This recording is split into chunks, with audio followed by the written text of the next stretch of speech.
7 times. One question. Yes or no. 7 times. She couldn't answer. This is not a woman who didn't know the answer. This is not a woman who wasn't prepared. This is a woman who knew, but knew that telling the truth would destroy the man who put her there. And the first 30 seconds of this clip are 30 seconds that expose everything about a system operating right in front of your eyes. Watch it, then judge for yourself. Then we'll move on to a different topic. Senator, you were speaking. May I speak? You cut me off when I was speaking. When I ask you the next question, you can speak, and I hope you answer, Ms. Bondi. Well, I'd like to answer the previous one, Senator. When we met yesterday, you pointed your finger at me and you said did not you were seem speaking. to be familiar Let me answer with my question. I'm the not going to be bullied by you, Clause, the Senator 14th Padilla. Amendment of the United States of America, which was deeply disappointing. I guess you And I'm didn't want to hoping hear you're more my familiar answer with it about today Pennsylvania. after I gave an opportunity to study overnight. So can you tell me and this committee what the Citizenship Clause of the 14th Amendment says? Senator, I'm here to answer your questions. I'm not here to do your homework and study for you. If I am confirmed as Attorney General... You're the one asking for a confirmation vote, you ma'am. cut me off. What did you just see? Not a normal confirmation hearing. You just watched a woman trapped between the truth and the man who owns her career. Pam Bondi, nominated to be Attorney General of the United States, the person who would control the FBI, the entire federal prosecution system, the person who decides who gets charged and who walks free. And that woman could not answer 3 of the simplest questions any high school civics student could handle. Do you have evidence? What does the 14th Amendment say? Are immigrants poisoning the blood of this country?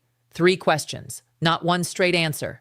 This is the person being handed the keys to American justice. Watch everything that happened. Thank you, Mr. Chair.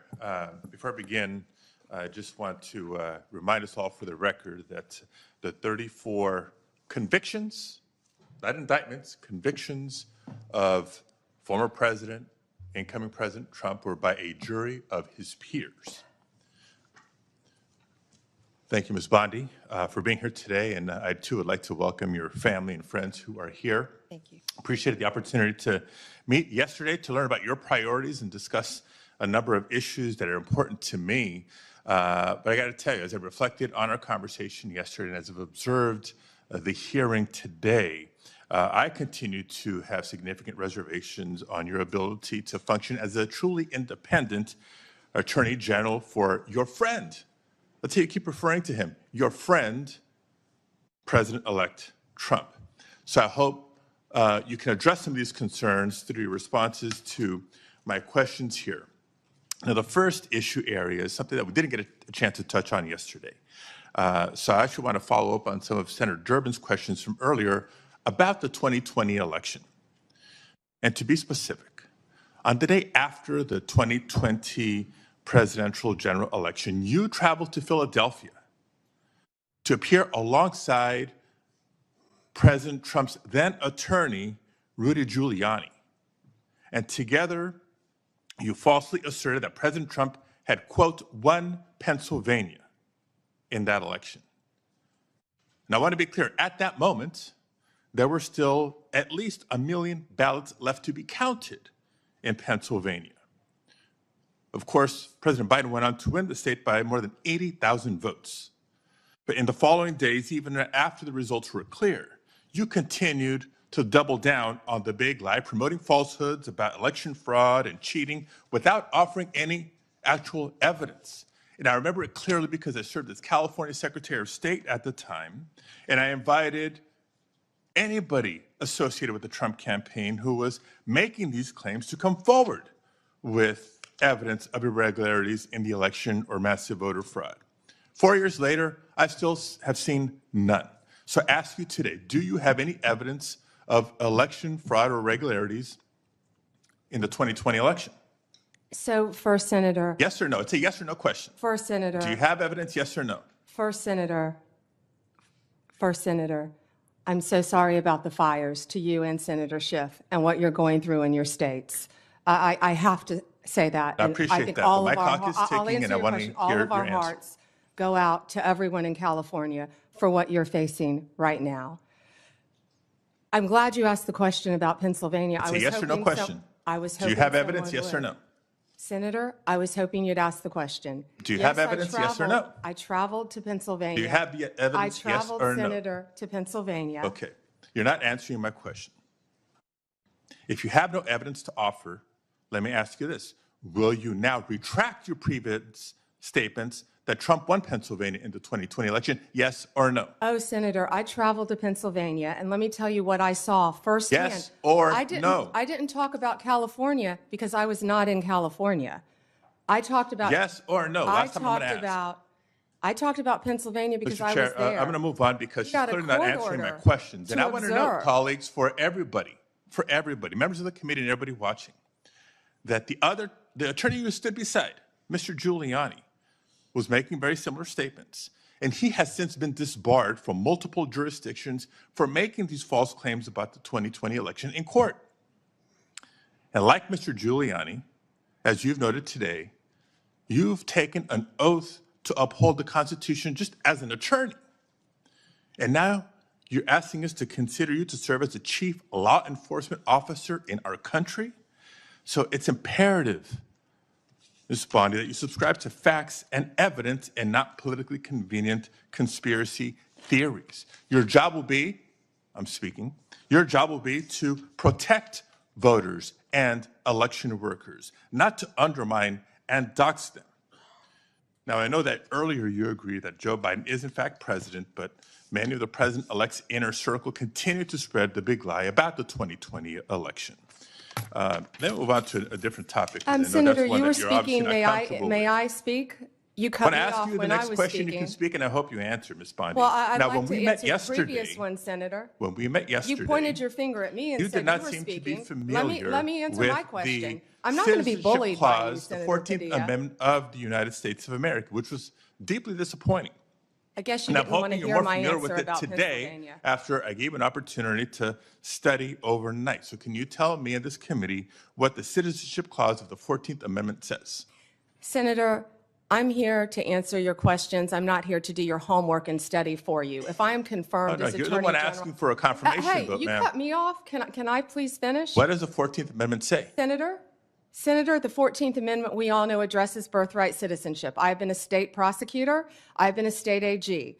I look forward to, even given your remarks today, working with you and the people of California if I am confirmed as the 87th Attorney General of the United States of America. I didn't take your homework assignment. I'm sorry. I was preparing for today. So on the 14th Amendment, now you've testified repeatedly to this committee that you will uphold the laws of this country and defend the Constitution of the United States. Do you believe birthright citizenship is the law of the land, and will you defend it regardless of a child born in the United States, regardless of their parents' immigration status? Senator, I will study birthright citizenship. I would love to meet with you regarding birthright citizenship. Can I answer the question? Serve as the Attorney General of the United States, and you still need to study the 14th Amendment of the Constitution? That is not helping me have more confidence in your ability to do this job. One other immigration-related question, I'll steer clear of the Constitution I have one and the regarding law. that I'd like Senator to talk Hirona about. asked you earlier, but I don't think you answered her question. Can you please tell us, do you agree with the statement that immigrants are, quote, poisoning the blood of our country, yes or no? I did not say that. I did not say that you said that. I'm asking if you agree with it, yes or no? I did not say that. Do you agree with it, yes Senator, or no? my great-grandparents are immigrants. Do you agree with it, They yes or no? came here from Sicily Do you agree through with it, Ellis yes or Island no? when they were teenagers. Do you agree with it, yes or no? Senator, let me answer the question. Yes or no? It's My real simple. great-grandparents came here, immigrated to this country from Sicily, recently went and found each of their birth certificates. We are a nation made up of immigrants. Do I believe immigrants are poisoning our country? No, Senator. Thank you very much. Mr. Chair, I can't wait for the second round. Same, Senator. Thank you. No, sir. Thank you. 3 questions. 1 nominee, 0 straight answers. No evidence of 2020 fraud after 4 years of claiming there was. Needs to study further on the 14th Amendment, the law she swore to uphold. Took 5 attempts to simply say immigrants aren't poisoning this country. She didn't dodge because she didn't know. She dodged because the truth would betray the man who put her there, and she still got fired. And now, here is where everything connects. Bondi protected Trump before Congress, refused to contradict him no matter how many times she was pressed, sat in the presidential limousine with him the day before, and was fired the next day. Listen to exactly why.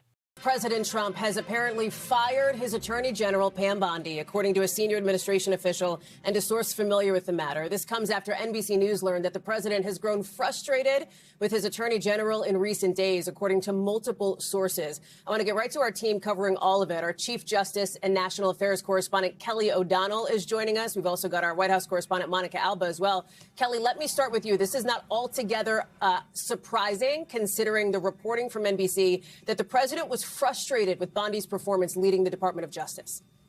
And we've often seen the president let some of his intentions, feelings, concerns bubble out publicly as one measure of how he makes these decisions. For Pam Bondi, this is a blow because she has been a very loyal sort of friend and ally of the president for a long time, going back to Florida, assisting in the first Trump term. And this, in many ways, comes down to a representation of the frustration that President Trump has, that his vision for how he could exact retribution against political rivals and those who had, in his perception, done him wrong at some past point, to be brought to justice. That has not happened, even though this Department of Justice under Pam Bondi has attempted to do so in a number of areas where we've seen the failed attempts to prosecute James Comey or Letitia James.